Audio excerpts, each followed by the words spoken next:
welcome back to the After Hours podcast. I'm your host, Francisco. With my co-host today, we got Joey, and we're at Jake's Saloon and Sports Pub. Andy, how you doing today? Good, man. How about you guys? Doing great. Doing good. Got a beer now. So I was going to say, nothing like a little cool refreshment to start the day off. Always. Absolutely. Yeah. So, yeah, I mean, we're pretty frequent customers, I would say. I know Joey dropped a couple grand over the summer here. So, Yeah, a little too much, but it happens. No such thing. No such thing. Well, one of the reasons that we always come in is because every day, we got some specials, and, you always got the good deals. So, what do you think is your most popular day and why? Popular day, just for crowd-wise, probably Thursdays. Okay, I mean, Thirsty it's a Thursday? nice deal, Thirsty Thursday, but, we put on some good brands on there, you know what I mean? It's not just some off stuff. It's Miller Lite Day, so good label, good distributors. They take care of us pretty good. We're always giving away a few things here and there for them, but, Sir. yeah, I think Thursday has been really good here. And today is actually a Thursday. Yep. Well, we're Perfect recording. timing. Yeah. Yeah, perfect timing. And So- we're drinking a Miller. So. Yeah, got a picture Cheers. in front of us. Right on. Yep. Doing pretty good right now. So we talked briefly before, just we were at the bar bullshitting, but you said you used to work on Wall Street, or? I did. Oh, I man. graduated from Ohio State back in 1983, so yeah, I'm old. Do the math. I got in my car about 2 weeks after graduation, moved out there. I had some family out there, so it helped me get going. Yeah, for sure. Knocked on some doors and took about, I'm going to say 2 months, and then really got my first job. Okay. Yep. And it didn't pay the greatest. I was a glorified coffee boy for a while, but we all have our humble beginnings, and then once you get going on it, they entrusted me with and built a really nice little business out there. Nice. Yep, really enjoyed it though. Those were really good days. It was like the explosion of Wall Street back then. Oh yeah, And for sure. yeah, it was really cool. So how did you get into the bar business, owning this and everything like that? You know what? Just like you guys, I was a frequent customer. So it was. I've done a couple things I've really wanted to do just by observing, and this was one of them. I knew in time I would want to do something like this. Yeah. At first I had aspirations of like, a real nice place and this and that. You know what? And there is a place for that. But I've learned that it's not everything is as it appears, and I think we made the right move here. I like a younger crowd like this. And most everybody is really cool. We've met some really cool people, some great neighbors, you know what I mean, a lot of our regulars and everything. And it's just kind of something I wanted to get into. Right. So That's what I was wondering. I was wondering how the name Jake's came about, but if you bought it from a previous owner, I yeah, assume was their name Jake, in or? business, there's value to name. You know what I Yeah. mean? It's been around a long time, and there's always a value attached to that. And I believe it's been Jake's since the 90s at one point, maybe even earlier than that. And the guy who named it Jake's, he liked to be called Jake, but that wasn't even his name. Oh, wow. So yeah, it was just a nickname, and he liked to be called that, and I guess it's stuck on the bar. So I think an older couple were actually the first ones that made this a bar. And I believe it was called the Row-less Lounge, R-O-L-E-S Lounge. So I'm guessing it was like probably, Rosemary and Lester or something like that. You know what I mean? Yeah. And they said it was an older couple, and at least this is the history I've heard from a couple people. So this And, bar has been here a while? Like Oh this gosh, exact yeah. one? Yeah, it's Okay. been a bar since the 60s, 1960s. Okay, because yeah. one of my friend's dads actually went here about 30 years ago, and he said, like, in this area, I explained to him, he's like, oh yeah, we used to go to that bar too. Yeah. So, Yep, it's been through a lot of different. It wasn't always just a college bar either. I mean, as the university has spread, it wasn't always. Engineering only came around. I don't know how long ago when they built that part, but yeah, like 30 years ago. yeah. And before that, it was a neighborhood watering hole. You know what I mean? These were old, solid neighborhoods, and not a lot of kids living. Some there always was because of proximity, but it was a neighborhood watering hole. Everybody knew everybody, and you come down and. At the time, I know they had a real teeny little kitchen, and they would cook a burger, and I guess the place had a good reputation for a good burger. So, Nice. yeah, good history on it. Yeah, real good history. Well, while you're speaking about burgers and whatnot, you are bringing in a kitchen. Is this true? Yeah, kitchen's here, man. Kitchen is fully tooled. So we've had some delays along the road, self-inflicted. Some of them, circumstantial, but. We're ready to rock and roll. Got a guy with a lot of experience going to run the kitchen for us, and looking forward to that. So we're probably going to get no later than 2 weeks our soft opening, see how everything comes out, make sure our process is right, and then we'll blast it out. We'll make sure everybody knows we're full go at that time. So Cool. I'm looking forward to it. Yeah, it should be a really next chapter for us. That'll be awesome because I know me and Joey were here over the summer, and you guys used to do the cookouts in the back. Oh yeah, So it's nothing than just like a bar burger and some beer, right? Like, just can't beat it. So yeah, we're gonna try and do that a little more frequently too, because they went pretty well. So oh yeah, I always go over well for sure. Yep. So what's your favorite part about owning the bar? Oh, the people. I mean, look at us. We're sitting down doing an afternoon gig and having a beer. You know what I mean? And just you guys are customers, so it's cool. We have all age ranges, and that's really the best part. I mean, there's the stories you hear, and there's always laughs every day. You know what I mean? I can have the shittiest day you want from noon till we get behind the bar. You know what I mean? And then somebody will make you laugh, and there's something to be said about that. Right. Now, don't get me wrong. Headaches are aplenty, believe me. You know what I mean? Alcohol and some people don't mix real well, yet they really don't get that. But Oh yeah. I like to give us a, I call it the 5% asshole factor. If you got to bleep that, I get it. But you know what I mean? Out of 95 to 100% of people, about 5% really give us a hard time. Yeah.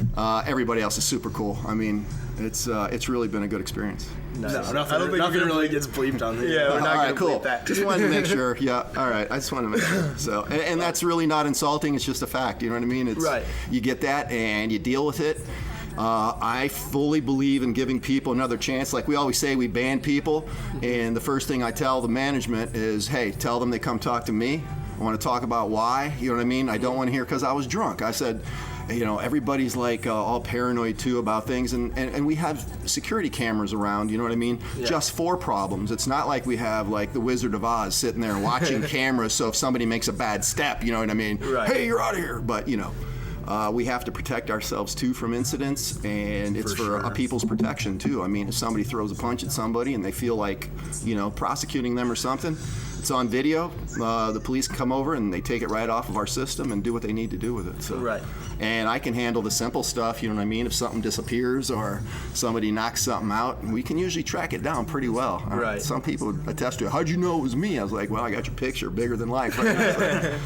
So, but yeah, it's been good. A lot of great people, man. I love it. Yeah, I was gonna say I don't think I've ever seen anything like shady go down here, or like fights or anything. You know what? We've had two really, and really only one of the two was some dukes thrown, and believe it or not, the only connections were made by girls. You know what I mean? Two girls went at, one slugged the other one, and then guys get involved then, and then there was some chairs tipped over and a table and this and that, and then one time on the patio, somebody said something they didn't like, and they got in each other's faces a little bit. And one of my bartenders, Chad, he just walked out there, tackled the guy, and said, calm down. You know what I mean? And it was near closing anyway, so we acted like, all right, everybody out of here, But it was near closing time anyway. But as a whole, knock on wood, and I'm going to knock, things have been really good. And people respect it. I mean, you can see I've got all the no tolerance signs around here because we kind of try to adhere to that. You know what I mean? I want you guys to feel comfortable when you're down in here too. You know what I mean? Oh, right. We don't want you to worry about somebody pulling out a club and knock you on the back of the head for shits and giggles. You know what I mean? Yeah. And that's kind of exaggerated, but goofy things happen. But we have security most nights here now, and I think people have liked that as well. Mm-hmm. So it's all good, really. I couldn't really ask for anything better. I mean, it's Chad's about 6'6", so. So you know him well enough. I know Chad. Yeah. He was here for about my first 30 days of the summer I was here. Probably the most mild-mannered guy, right, you've ever talked to. Yeah. But he knows right from wrong, and like you said, he's a big dude, and he was he just tackled the guy and said, stop. And it was over. It was over just like that, so. Stop. Yep, just stop. Yeah. Nice. Yep. All right. So do you want to expand the business at all, or do you just want to keep this bar? You never want to say no. You know what I mean? Never say never. And if I did do it, it'd probably be in maybe an area outside of campus, just to have a little demographical spread. But liquor licenses are readily available. I mean, there's people getting in and out of the business all the time. Mm-hmm. I think our business model has worked. It's I didn't reinvent any wheels. You know what I mean? Mm-hmm. We just kind of did a few things really well. And when I bought the bar, I vowed that we weren't going to fail because we were dirty. You know what I mean? Yeah. You can only do so much because it's an aged place. You know what I mean? But we try and keep it as clean as possible.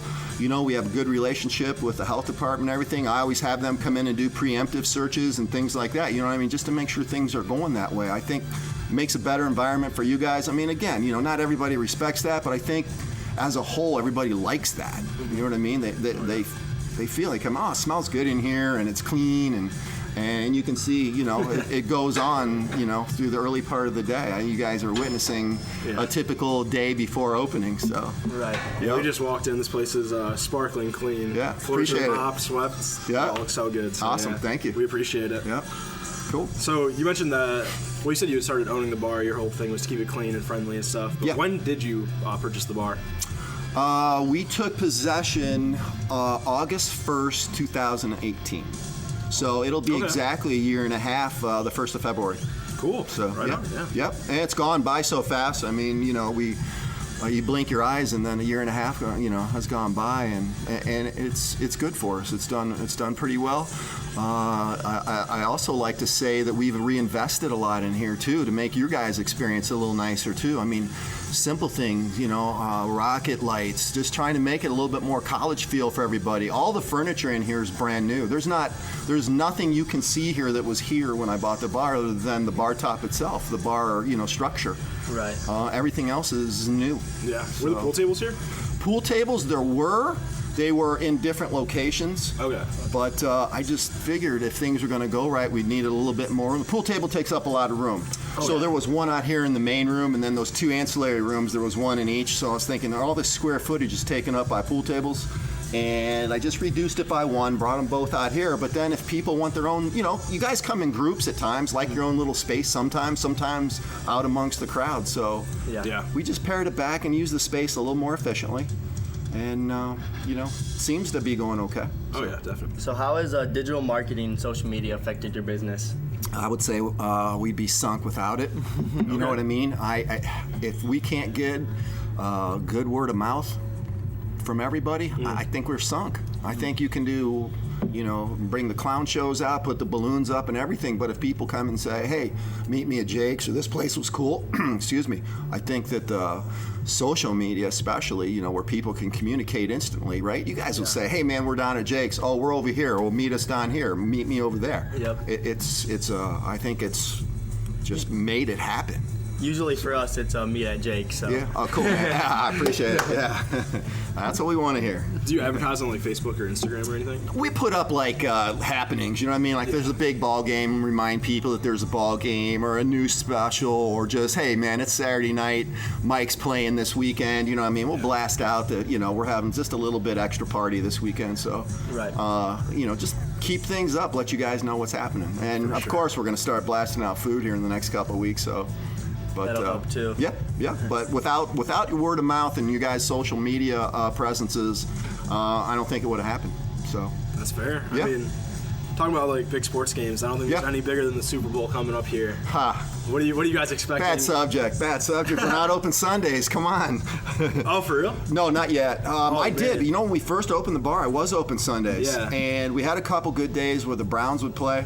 And then it just kind of fizzled during the afternoon, and staff really didn't want to work it, you know, because there wasn't a lot of money to be made. But Sunday evenings were okay. Okay. So I'm considering, you know, bringing it back. And we'll just, it won't be for this Super Bowl, unfortunately. Oh, yeah, I know. But we've had some requests. There's like some singles clubs and things like that they want to meet here once a month. And I'm just considering all options, and, you know, let's just say it's probably on the way to happening again, being open on Sundays. So, That'd be sweet. yeah, and especially again, we've got something to serve people too if they want to make it like a little snack and some drinks. So Yeah. Right. Sure. It's nice when there's like a holiday on Monday, like MLK Day was this Yeah. week, you know, and Yeah. like Sunday, I'm like, oh, wish I could go to the bar, you know. yeah, I Days know. like those are when Yeah. you want it, you know. Yeah, so no, it's definitely on the table. We will definitely consider redoing that. So. For sure. Yeah. So who do you have for the Super Bowl?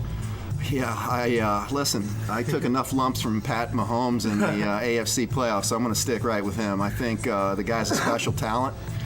I think the Niners' defense is solid, but I don't think there's an answer for that kid. I mean, I think he's incredible. He can do it all. He can run, pass. I mean, everybody talked about the athleticism of Rodgers and these guys, but I think Pat Mahomes he's a unicorn, man. I think he's a special character. So he's got a lot of speed on the team. They can stretch the field. You got Tyreek Hill. Who's going to run with that guy? Nobody can run with him. Yeah. And then every weekend I'm sitting there knocking my head going, can anybody guard Travis Kelce? That guy is always open. So to me, it's and the Chiefs' defense has improved dramatically since like week 6, 7. Oh yeah. So and you can probably tell I love sports. I follow the NFL. It's like I judge my age by an NFL season. It's like when Super Bowl's over, I go, oh damn, another year down. I'm another year older now. I love the NFL that way. So.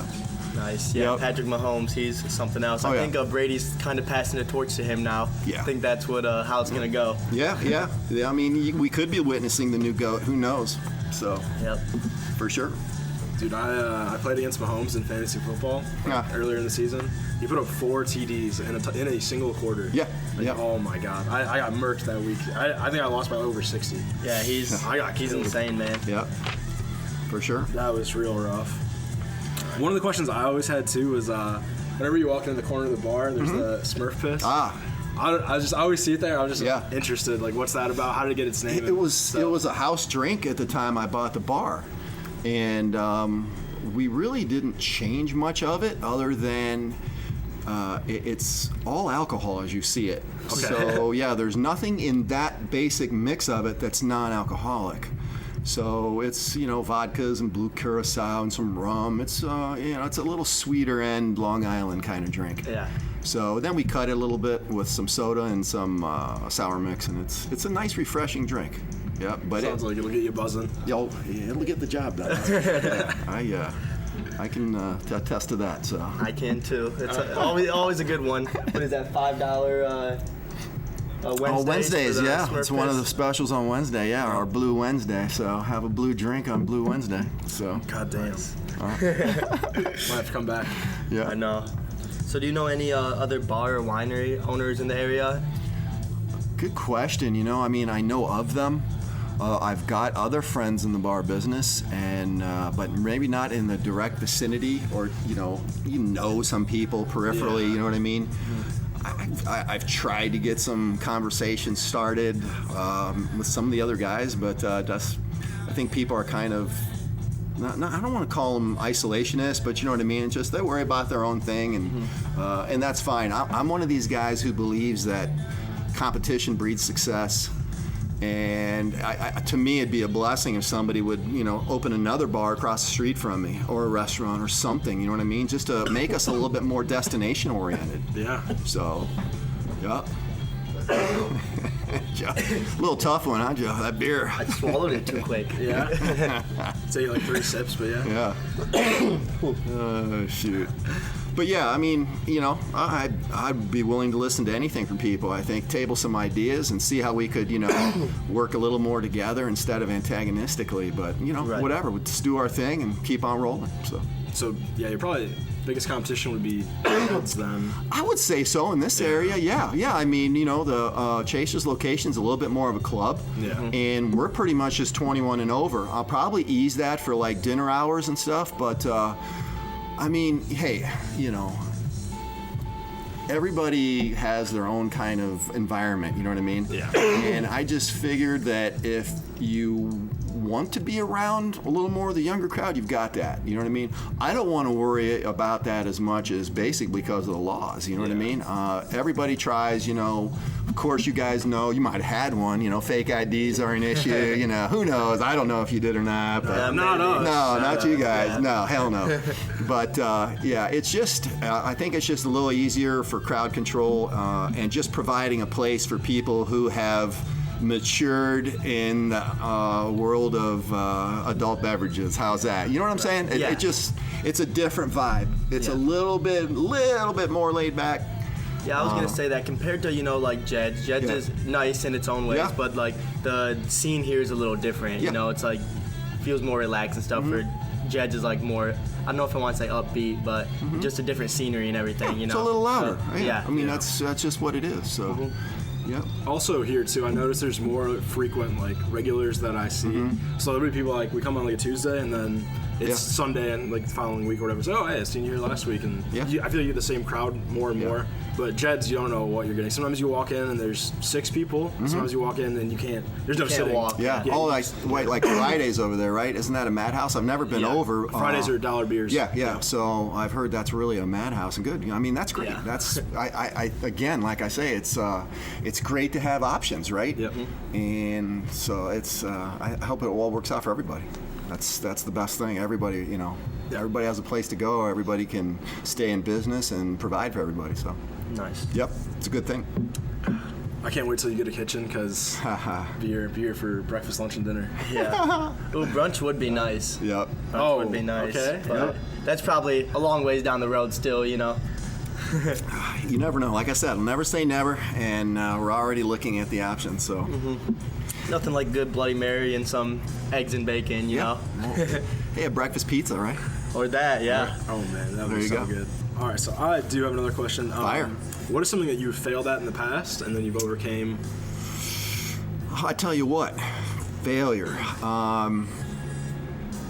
Boy, that's a tough one because let's just say there's different levels of successes. You know what I mean? I really can't, and man, this is going to sound like a bad motivational commercial, you know what I mean? But maybe things haven't worked to the levels I originally looked for, but I can't say something has really failed. Like some of the things I've gotten involved in haven't been, you know what I mean, up to what I thought they could grow to be. Yeah. Some of them exceeded.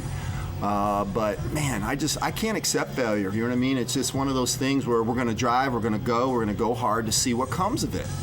And I've made plenty of mistakes along the road. You know what I mean? Yeah. Things like undercapitalization. You know what I mean? I started a business back in the 90s that I really wanted to be in, and there's another. You know what I mean? This was another one of these things. I want to try it once. And again, I've been athletic my whole life, and I thought, man, wouldn't it be really cool to have a retail sports shop as a side business? So I got involved in that, and I bought an existing one that was kind of failing miserably, okay? And again, I'd never been in retail, but I had concepts of how I wanted to change the place, okay? But I was undercapitalized.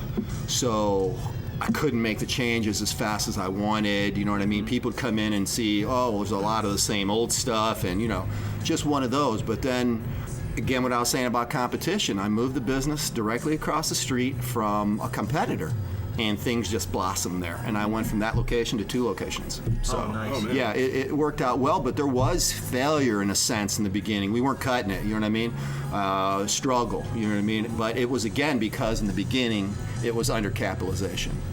So what happened with those retail stores? I sold them, yeah, and they went on for a few more years, and again, I'm not sure what happened to them in the end. It was really a cool concept. The bigger store I had, the one retail location, was it had indoor batting cages in it, so it was kind of cool. We specialized in just baseball and hockey because those were the 2 most prevalent sports in that area, in that community. So, but yeah, we focus, and you get really good at what you focus on. Right. So, like I say, maybe it didn't reach the heights I wanted to, but it was still a sellable business. It interested some, you know what I mean? It had good potential, and maybe I lacked something in that one, but again, yeah, failure sometimes, once you get your hands dirty, it's not an option. I mean, you have to know when to quit, I guess, but knock on wood, everything has kind of gone my way. I had another business that kind of peaked and then fizzled. We did really well at it, and it was I was involved in horse racing. And that started as a hobby. So you started with 1 horse, 1 went to 2, 2 to 4, 4 to 8, 8 to 16. And one time I owned in whole or partnership with up to 30 of them. I had a farm up in Michigan, and things were, doing well, but that game kind of sputtered for a while. And we tried to hang on to, the whole business as it was. What it is, the purse money was not good. There was no new fans to the sport. And it just, it was a nice little track here in Toledo, and it was called Raceway Park, and they took the license and moved it to Dayton. where I think it's doing pretty well right now. I wish I could have been part of it the way it is right now. Is that so? When you did that, were you in Toledo, around the area? Yeah, okay. Absolutely. Yeah, I lived here, and we started that in the 90s, mid to late 90s. Yeah. Yeah, those horses are expensive too. Yeah, well, the thing is the ones I was involved in are probably a little more affordable. And, you talk to people, and if you play it smart, you're able to make a little. Yeah. To me, they weren't like your pet dog, you know what I mean? For me, they were a means to an end almost, and that's not cruel, you know what I mean? Ours looked great. They were fed like kings and stabled in beautiful stalls, and everything was immaculately cleaned, and the people who I was involved with were great. I mean, it was we just had a great time doing it for a while. And it's just that, again, we were at the end, we all joke about it. It's like at the end we were racing for a beer and a blanket, So that's not going to pay the bills, but we had some real success. We had a Michigan sire champion. We had some real nice success stories involved in it. And then at the end, when the purses slipped, I was hanging on, and finally I couldn't, and lost a little chunk at the end. But they're doing it again now, just in other cities, not close to here. And I'm one of those guys. I got to have my hands on everything. You know what I mean? Maybe not on a daily basis like it is here, but I want to be able to see what's going on. You know what I mean? Or if it's 2-3 hours away, I'm not going to be put involved. as much time as you'd want in it. Nope. I tried it with one, and it didn't work out well for me. It just didn't work out. So we moved along, and I still keep track of the sport, and you know what I mean? I look at them every day and see what's going on. So that's cool. Where did you guys have them up in Michigan? In a town called Deerfield, which is... Oh, that's actually, my family owns a farm there. Oh. Yeah, so... Do you know County Line Road? Yeah. So yeah, it's right off County Line Road. I used to live on County Line. Yeah. Okay, so right south of Applewood Orchard is where the farm was located. Oh, nice. Yeah, as a matter of fact, the guy who I was in business with at the time, Rodney, he's still living there, and the place is a beautiful farm. Connor. It sounds familiar. Yeah. Yep. Yeah, my family owns farms all through Brayton and Deerfield, so they pretty much know all. They would know more than likely, yeah. Yep. More than likely, yep. So yeah, they're still there, and it was a great little place. I mean, we had a nice time together. Yeah. It was a lifetime experience. Another one of those things that I always wanted to do. Mm-hmm. I had gone to a couple tracks in New York, like Yonkers Raceway, Roosevelt Raceway. Those places were show places for a while. And I always see the people winning, and they go out to the winner's circle. And I said, I'm going to look into that one day. And we did. And we had a real nice run. So it was great memories. Yep. That's good. You got to do something that you enjoyed and were passionate about. There you go. So there you go.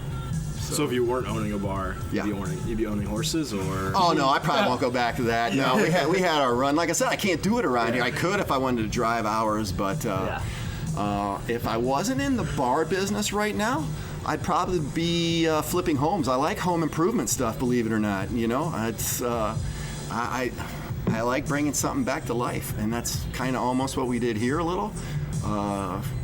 It's kind of a passion of mine, you know what I mean? I kind of see sometimes too much good in things.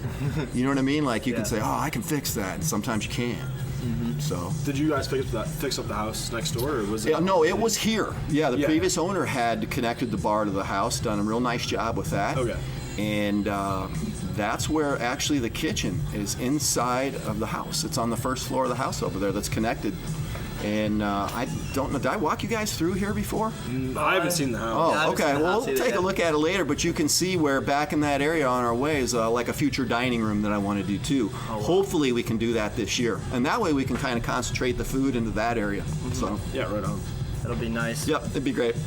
So what is your favorite part about, catering to a younger demographic, since we're right by the University of Toledo?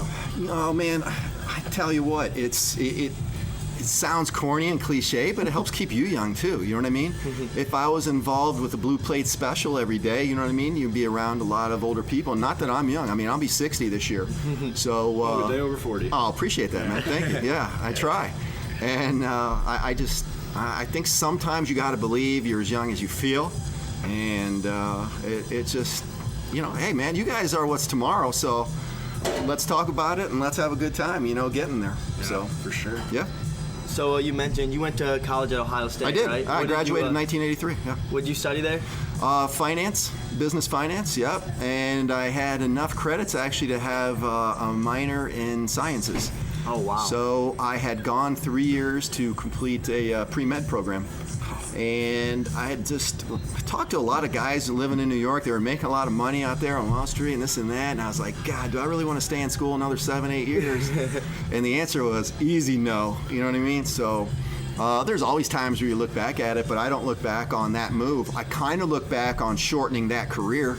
You know what I mean? If I ever talk to somebody again wanting to move from there, just make sure, you know what I mean, you're ready to sacrifice those opportunities, because the opportunities are, you know, boundless out there. So, yeah, it was it was kind of a culture shock moving, but you know what? You adapt. You just adapt and roll on. So were you originally from Toledo or Columbus? Born in Canton, Ohio. Okay, Canton. Yep. Okay. Are you familiar? Over there, Akron, Cleveland area? I've been to a few of the Ohio state final games at the Hall of Fame Stadium there. Very good. Yeah, it was Fawcett Stadium when I was there, and now it's called Tom Benson Stadium. The former owner of the New Orleans Saints, he gave a lot of money to the Hall of Fame committees over there, and they revamped the stadium really nice. So it's a beautiful location, big, beautiful stadium for Canton, and great community. It still is nice. My parents are still there. As a matter of fact, I'm going down this weekend to visit them. I always look forward to going back there. It's a cool little town, and they've adapted from factory bases back in the day to a little bit more paper pushing now, so they've done well. Do you think Ohio in general is underrated in terms of entrepreneurship? Maybe just like it's looked down upon in terms of like business, because you have LA, you have Orlando, you have New York. It's different, you know what I mean? Yeah. It's different on what you want to do, okay? So if you wanted to do something industrial, I think Ohio, Tennessee, Kentucky, Michigan, I think people look there, you know what I mean? Just because of the monies involved. Hiring people who live in New York is a different ballgame compared to hiring people who live around here. It's cost of living scales and the whole trickle-down economy. I mean, it makes a big difference. But I think it all depends on what kind of business you're looking at. I just think if we're going to stamp out widgets, I might look a little harder in this area, you know what I mean? I think if we're going to get in the savings and loan business, I don't know. I might look to a little more populous, muddied community, you know what I mean? It's just, it's all what the needs are, and, Yeah, being from Michigan, like all throughout high school and even into college, because Toledo is right next to Michigan and stuff, people are always like, oh man, when I graduate, I'm moving to Carolina, I'm moving to Florida. And I think it's pretty nice here, and like I love being around this part, and I actually it's like, I don't know. It doesn't get the credit it deserves. I'm with you on that, especially if you can do what you studied for, you know what I mean, or something associated. I mean, like, let's say you get your degree. I mean, to me, that's part of your growth in life. It doesn't mean that's what you're going to do. You know what I mean? If, let's say, your family was in the retail business or whatever, but you said, I wanted to be an architect. I'm going to get my architectural degree, and maybe I can help them in other ways along the way. So it's just growth in different ways. And like you said, I like the area, and you might want to stay forever. So I kind of I like new and different. You know what I mean? It's, to me, a new adventure is always, I'm always looking, and it doesn't mean you're going to do it, but you think about it and you think, wow, wouldn't that be cool if? Right. So that's a good way to look at it. At least you're always thinking of like the next step, or like what if. You're not just happy where you are. You're not just sitting there stagnant. So that shows a lot about your character. That was the key word right there, what you just said, stagnant. Yeah. You know what I mean? I am happy where I'm at. I'm in a better place now than I have ever felt inside. And but it's a long road to get here, though. Oh, absolutely. Yeah. And that just comes with age too. I mean, it does. But I tell you what, you always got to be looking. Always, I think, just keep your eyes open. Keep, listen a little bit and see what people have to say. It's not like you gotta, you're not a dog being commanded. But one guy, I don't have too many mentors in life. You know what I mean? I always thought mentorship was a good thing, but man, self-motivation is probably the biggest driver there is. You know what I mean? But a lot of guys, told me a lot of cool things in life at times, and one of them was always be a pirate of good ideas. You know what I mean? Pirates, they stole, and you know what? What's wrong with stealing a good idea? Yeah. Nothing. Take it and run with it. You know, there's not a trademark or a patent on some things unless it's a specific item. You know what I mean? But some of the biggest wealth in the world has been made on better mousetraps. It's not always who does it first; it's who does it the best. That's correct. Very good. That's that's a great point. So. Yep. What advice would you give to somebody entering the bar industry? But then also, how would that differ from them in a different industry? And like, what kind of things would you say overlap in terms of like character or what they need to like aspire to be? Just just life advice, pretty much. Yeah, you know what? In the beginning, you're going to work your tail off because if you don't, it'll get away from you. So I guess be ready. You know, be ready for a lot of work. Manage your money.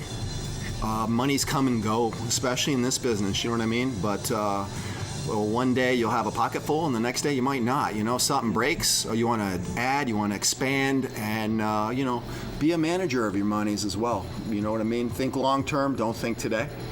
You know, have a little bit longer view, and just nobody's really given a bunch of advice to me in this business for sure. I mean, one guy I remember said to me, he goes, "You know, Andy," he said, "just don't be buying a lot of drinks for people in your bar." He says, "If you see them out, buy them a drink."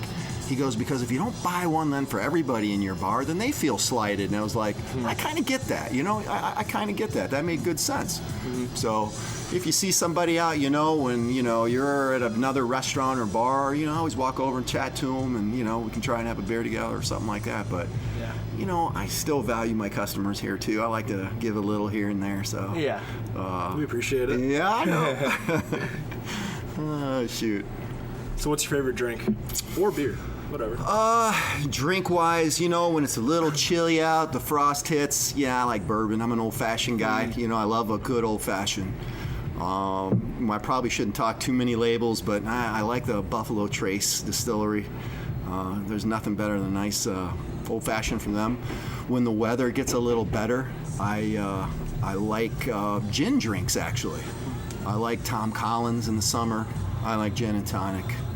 That's, I don't know, to me they're very refreshing and, you know, sparkly and clear, and I don't know. Those are probably my two favorites. Yeah, and then there's always a good old standby, which I'm sure you guys imbibe into, is a nice margarita. Yep. I kind of judge places almost by how good the margs are. Oh, yeah. So, yeah. Nice. Got some good margs here. I can attest to that. Oh, cool. Thank you. Yeah, appreciate it. Yeah. Fan. Thank you. So gin, though, that's just one drink I never got into, really. Oh, you know what? After we're done with here, I'm going to make you something with it, and you're going to change your tune, all right? Okay, all right. Yep. I'll take care of that myth. Yeah, you were telling us the other day that the gins are just a wide variety. Yeah, absolutely. Yeah, from piney to florals. You know what I mean? You can taste the flower in it. I know that sounds corny, but you can. It's different. So, and that's the truth with a lot of liquors. You know, you have to.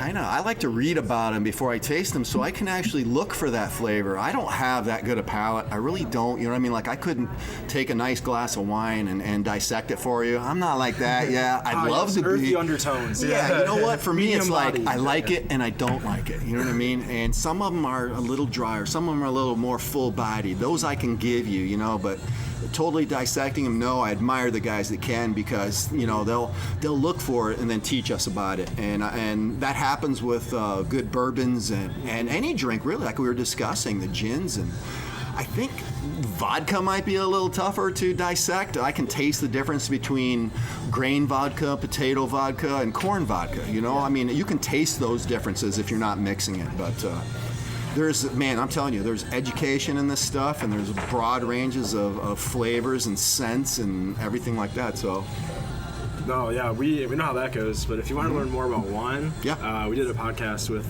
an owner in Perrysburg, Suburban Bottle. Okay. They're just all wine shop pretty much. And they have some IPAs, but most of them for their wines. And she was telling us. And they actually have a lot of bourbons too. Yeah, they do. They have a nice. Nice selection of bourbons. Yeah. But no, she's telling us there's like 5,000 grapes, and each one are hand selected to be paired with certain things, and she can tell the difference if it's imported from Argentina versus European. It's crazy. Like, it's a whole other world that I had never even thought about. The wine business is still growing as far as, like, let's say localities. Even where I'm from in Canton, within a mile of where I grew up at my parents' house, There's a huge winery there now, and it's gorgeous. I mean, it's beautiful. And they're making their own spirits now too. They have what they call their crush house, which is where their wines are made, and then they have a still house where they're making their liquors. And it's a beautiful place. You can walk around the grounds. It's massive. You know what I mean? Just a massive area. You might have to stop by there. Yeah. Oh yeah. And this is he's Joe. Our photographer. Photographer. One of our design guys. Yeah. Yeah. But how you doing, Joe? How's class? Doing good. Yeah. That's all right. Come and join us, Joe. Before these guys finish all the beer. We'll get more. Don't worry. Oh yeah. Yeah, I got class in a little bit, so I definitely need another picture. Shh. We'll cut that part out. Yeah. No. You got to play that. Yeah, we've never gone to Class Buzz before. Oh, and you asked about beers. You can kind of see where I lean. I like good Mexican beers. No offense to our local brewers and everything. I don't know. It's just my palate. You know what I mean? Like I said, I couldn't tell you. Dissect things, but I like Mexican beers. So, yep. And if you guys come on Mondays, that's our Mexican beer special. So, yeah, I'm a big fan of Dos Equis. Yeah, I enjoy one. It's a good beer, as we used to say. I usually lean on Corona, but I'll drink them all too. They definitely have really good flavor, Yeah. So. My buddy he goes to Arizona State, but he's been big on Pacifico for the last 5 years, and I'd never had it until I came here on Monday. Truthfully, that was the first beer I added here. Pacifico? Pacifico. Oh yeah, I believe that's good beer. And it was I can the see first beer I added, Yeah. and people were like, "Where did you find this? Where'd that come from?" And I was just like, "I had it in the past, and it was really tasty." Yeah. And it's caught on here pretty well. So. I believe it. Yeah. What's your favorite, Joe? My favorite drink? Favorite beer, yeah. Oh, that's a hard one. It's probably between Corona is always one of my top choices. Good choice, yeah. But if I'm drinking like on a weekend, it's probably usually like Miller Lite more than Corona, just because Corona gets taxing after a while. Right. Oh yeah. So. Yep. How about you, Francisco? Dos Equis, if I'm going out and just want to get like 1 or 2 beers for sure that, but if it's like tailgating or something, just go with something light, Sure. Something light, just get a little buzz going. That's an endurance test, so. Yeah, exactly. You don't want to fill up too quick, yeah. Little case race with the boys, yeah. Right on. Yeah, we try not to drink, natties or bushes anymore now that we're older. Oh man. I brought in Natter Days for a while. Yeah, a lot of places actually. Yeah, but it really didn't sell through that great here. And I guess for what it wasn't bad, So, you know what's really crushing right now, though, aside from beer, are the seltzers. Yes. Oh, yeah. Yes. White Claws, Trulies, all of them. For my sure. wife really appreciated the Trulies right off the gate. Yeah. And I tried to bring those in here, and they really didn't sell through that bad. I mean, that well. And then we brought in White Claw, and it's out of control. Yeah, so, yeah. One of the comedians, Trevor Wallace, made the video about White Claw. People going crazy. And then after that, he just blew, White Claw blew up entirely. Great name, though, right? I mean, tell me a name isn't part of marketing, right? Oh, yeah. White Claw. Well, that's probably why White Claw and Truly are the two biggest ones, just because of the name. It just sounds like something you'd want to drink. And Bud Light Seltzer just launched too. Friday night we're doing a little tasting of it in here. So we'll just try and put some out for people to taste. The Bud Light reps will be here, and they said they were going to bring some swag and stuff. So pop by if you're. If you guys are out and about, We literally live down the street. Yeah. I live right here on Windhurst. So. Perfect walking distance. Yeah. Yeah, actually, the crazy thing about White Claw, even though they're making so much money, they couldn't even fund how much inventory they were taking. Like, so many people were buying them. They were just understocked at stores because they were just going faster than they can make them, which is crazy for a company that big. You would never expect that to happen, but it did. I'm finding shortages exist in decent bourbon and decent tequilas. I don't know if it's the state's relationship with some of these or there's their only allocation they get. I really don't know. Everybody has their own story about it, and I really don't know. I just know that some of the labels I like to have in here, I can't even get. Yeah. I mean, as fast as I can put in some Don Julio Añejo on my shelf, it sells. As fast as I can bring in one of my favorite bourbons, it's called Blanton's, it sells because I've turned on some people to it, you know what I mean, and they enjoy it. So, speaking of turning on people to stuff, you're talking about tequila the other day that I've heard a few other people talk about as well.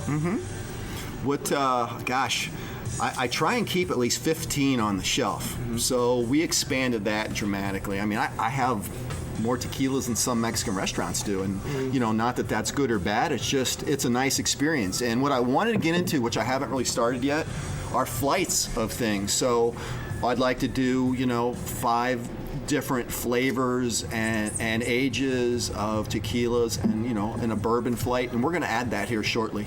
That's one of the things they do at most like the wine shops or like wineries. Yeah. They do Yeah. flights of wine. Yeah.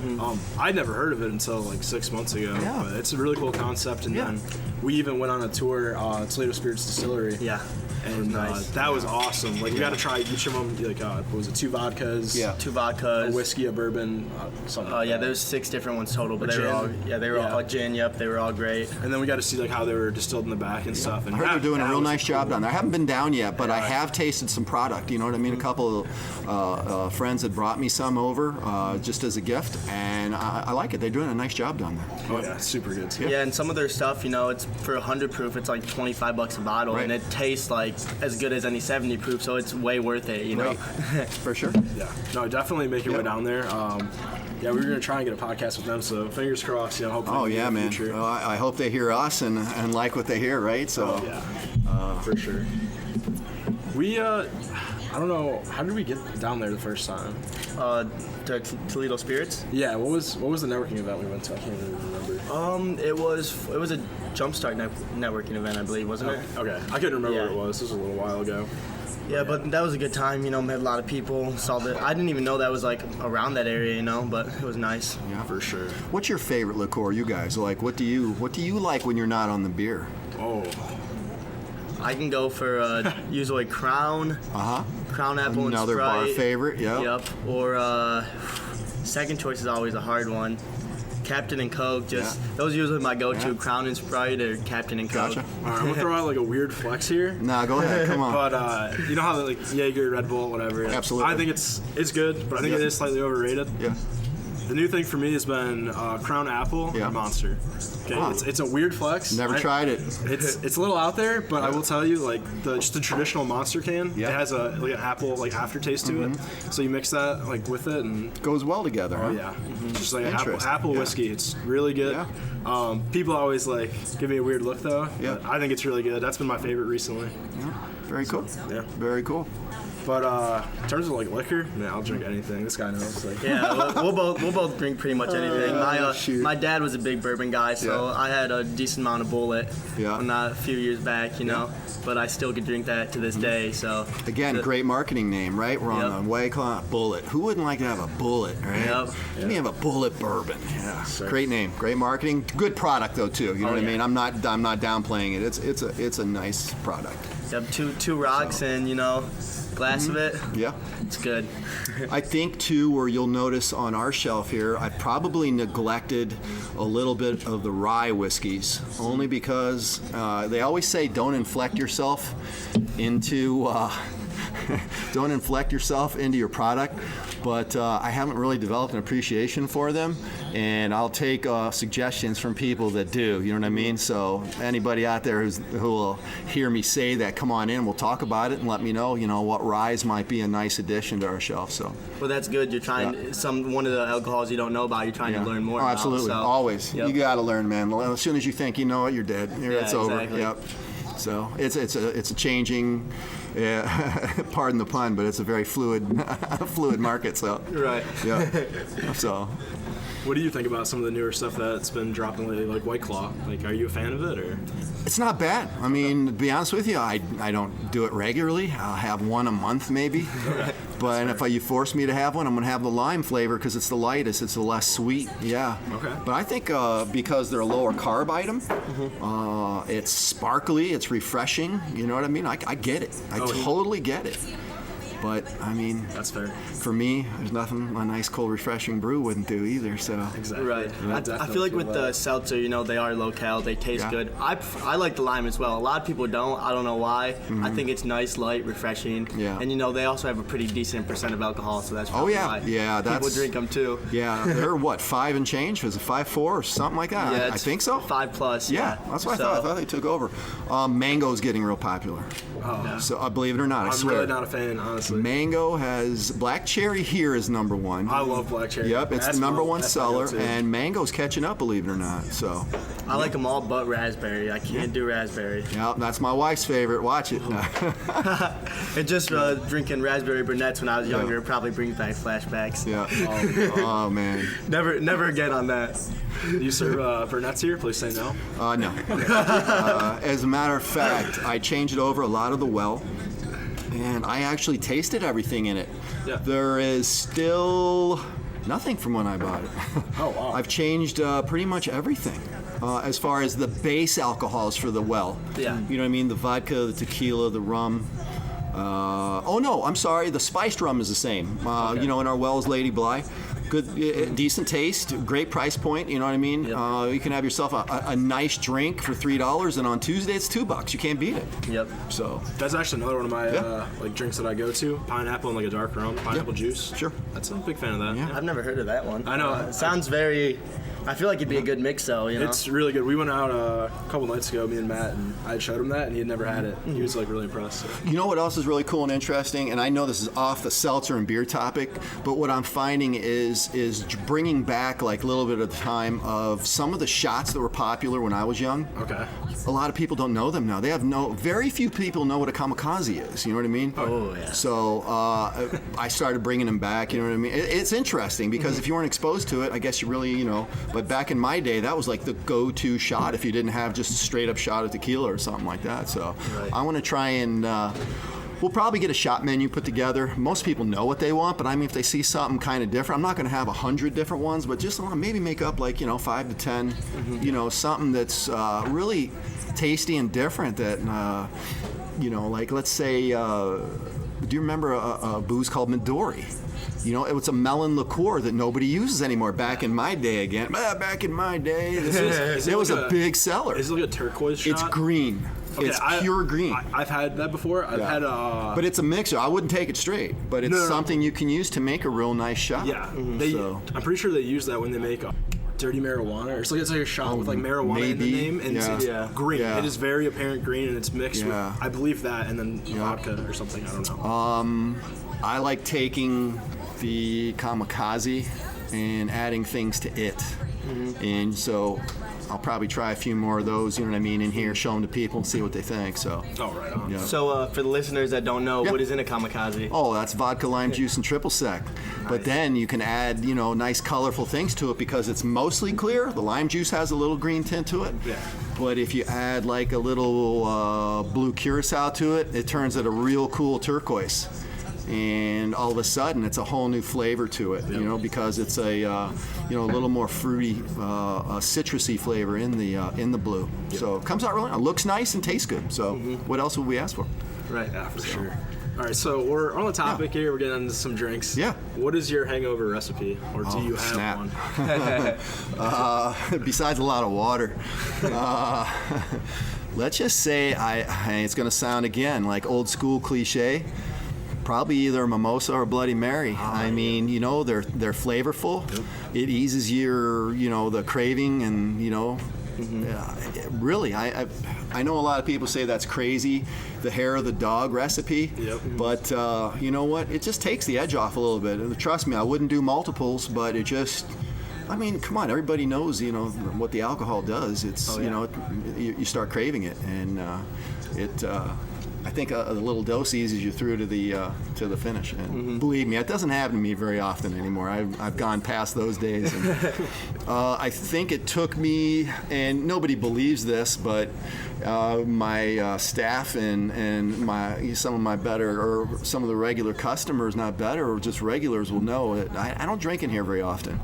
And it took me probably 2 months to have my first drink, other than the first day I had the place.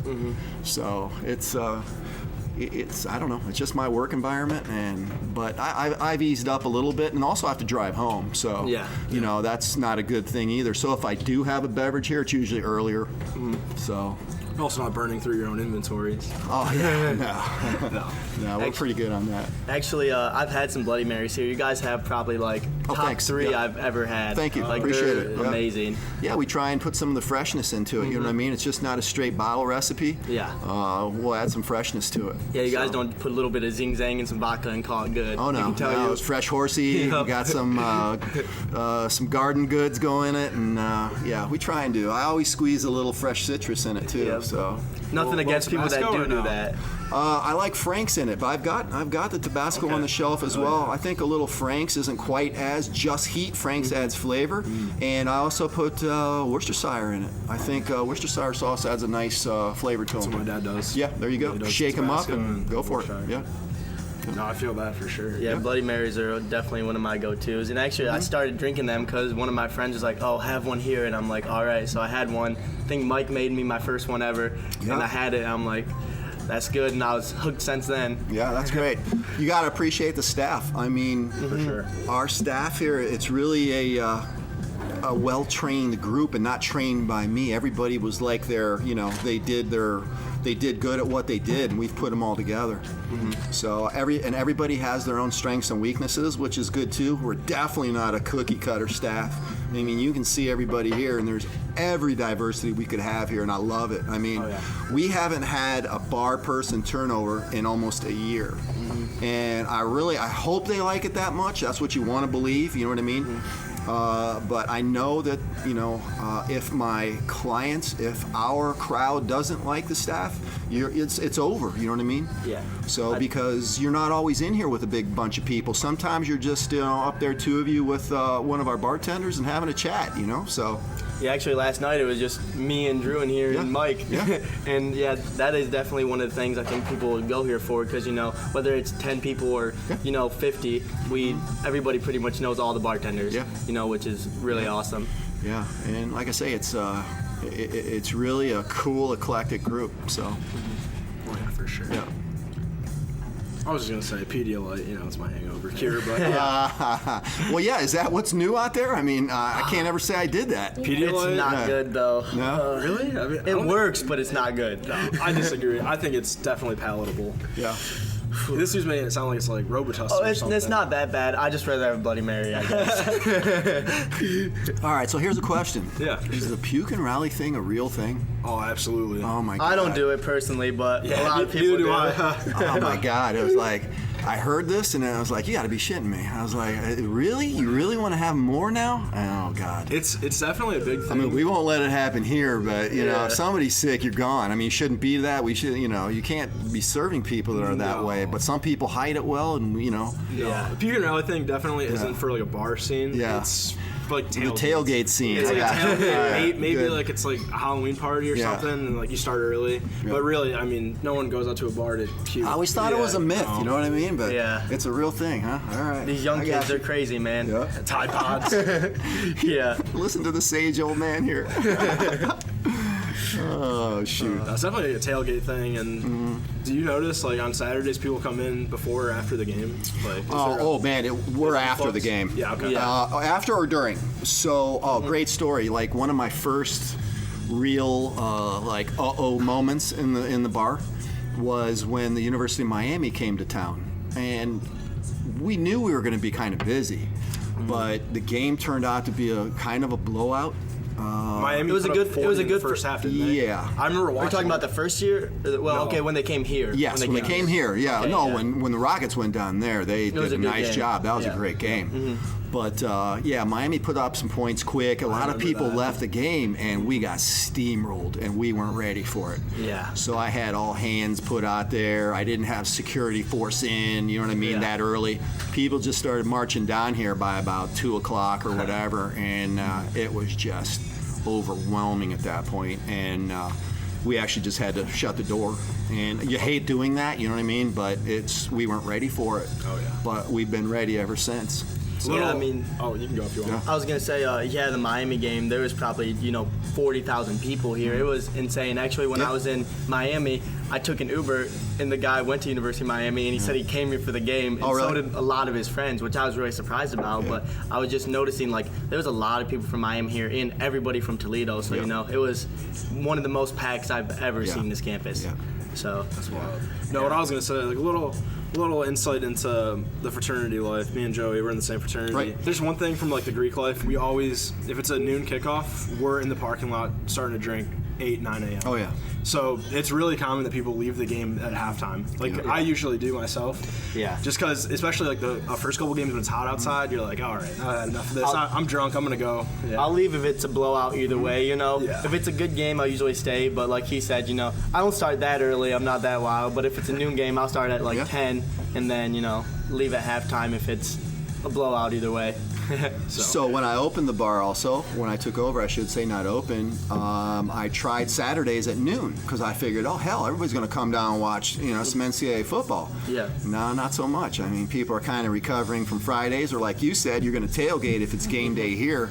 So we just pushed it to 3 o'clock now, and it's just, I want to be consistent with our hours and days, but like I said, there's, more of the learning experience. You want to try things you think work well, but, make adjustments and go along. Oh, for sure. Yeah. Yep. Right. Any other adjustments you've made to the bar or the schedule? Yeah, we changed closing time actually. Oh. Okay. I know a lot of people didn't like it in the beginning, but I moved last call to 1:30, and I think it's better for everybody. I really do. I mean, if you're really dead set on closing down a bar late, I guess maybe another location, but I just don't feel that extra half hour benefits anybody. You know what I mean? Let's say the business is there, people are here, we could rack up some more sales, but I just think the later you go, maybe not as much good happens. You know what I mean? So we moved last call to 1:30 now, and everybody's out the door by 2.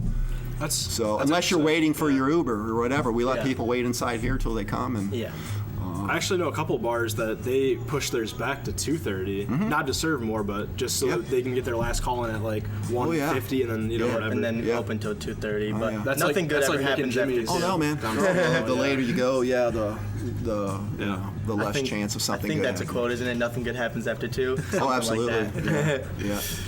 But it seems to work well, you know what I mean? So we'll probably leave it right there where it is. I think that's fair for everyone. Yeah, for sure.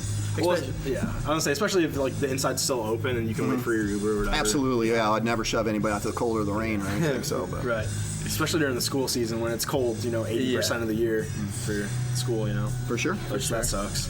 Yep, that was kind of an adjustment that I took some pushback for, but I think it's all good now. I've been here a lot. I feel like I've never really had an issue with it because, you really should be leaving the bar around 2 anyways. I mean, you don't need to stay till 2:33. There's really no point in it, Yeah. Especially, you've been here since 10, whatever. You got your time in, you got your fun in. Yep, that's exactly right.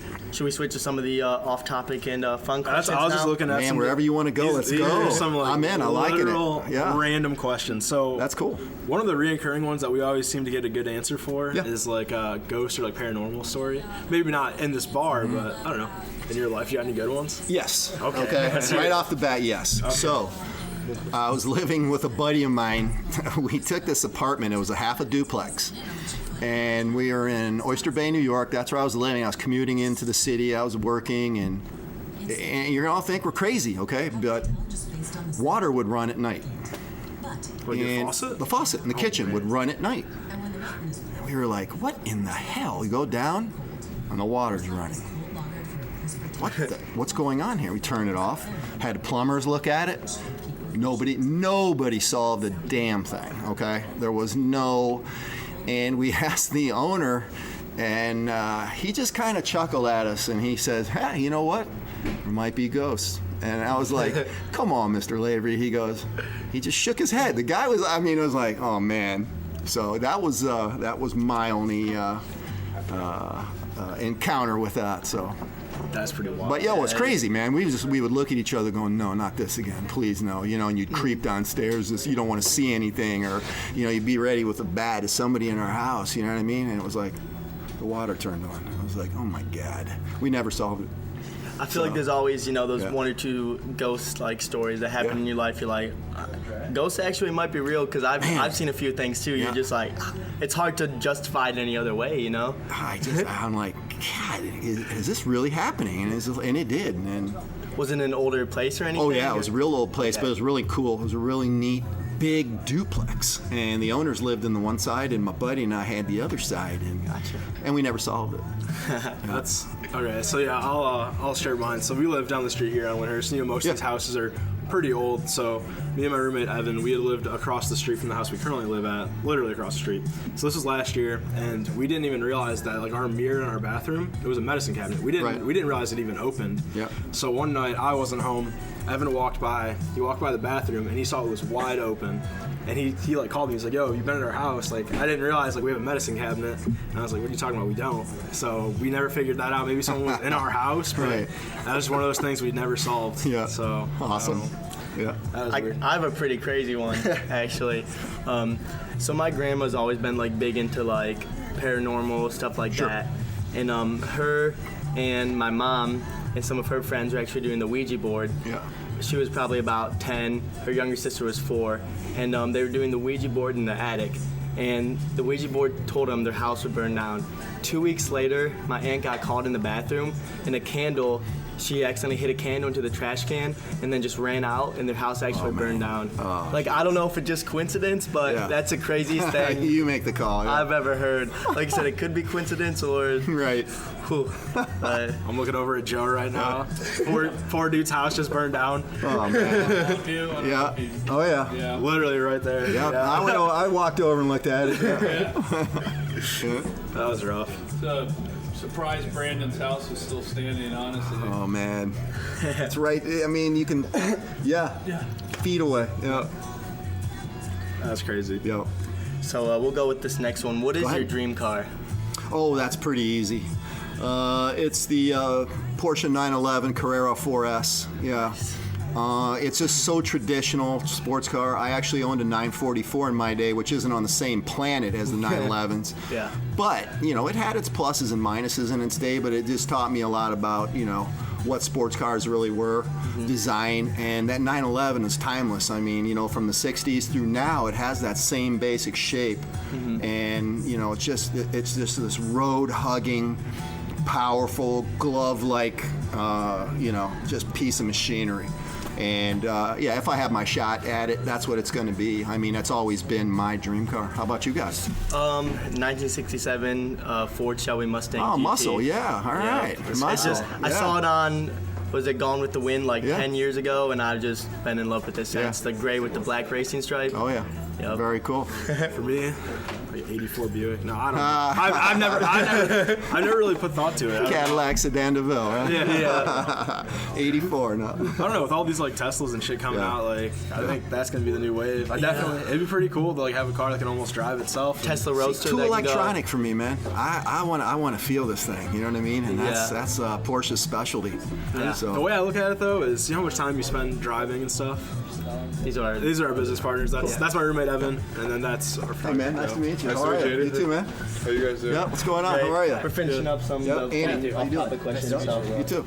But I think that's gotta be the new wave. And just how much time do you spend driving, right? And like, if you have a car that's almost fully automated, and it's gonna get to the point where they can drive themselves. I feel like that's just time I could be like reading a book or doing homework or whatever. Yep. I drive a pickup now, and I love my pickup. It's the Toyota Tacoma. Great little car, great truck. Yep.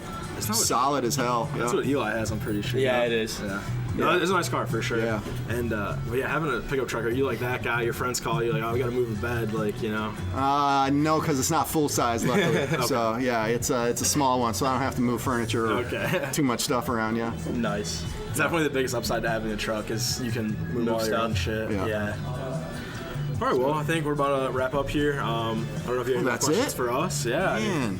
Come on, let's check out these. I was gonna say I want to say a few more. I like these off-topic stuff. Yeah, taking away from your customers. No, you covered some of them. I want starting to come in. I was gonna say like thrill seeking. Thrill seeking. I was about to ask that one. So okay, I'm not a thrill seeker. Okay, for me, thrill seeking is speed, and again, it goes with the car thing.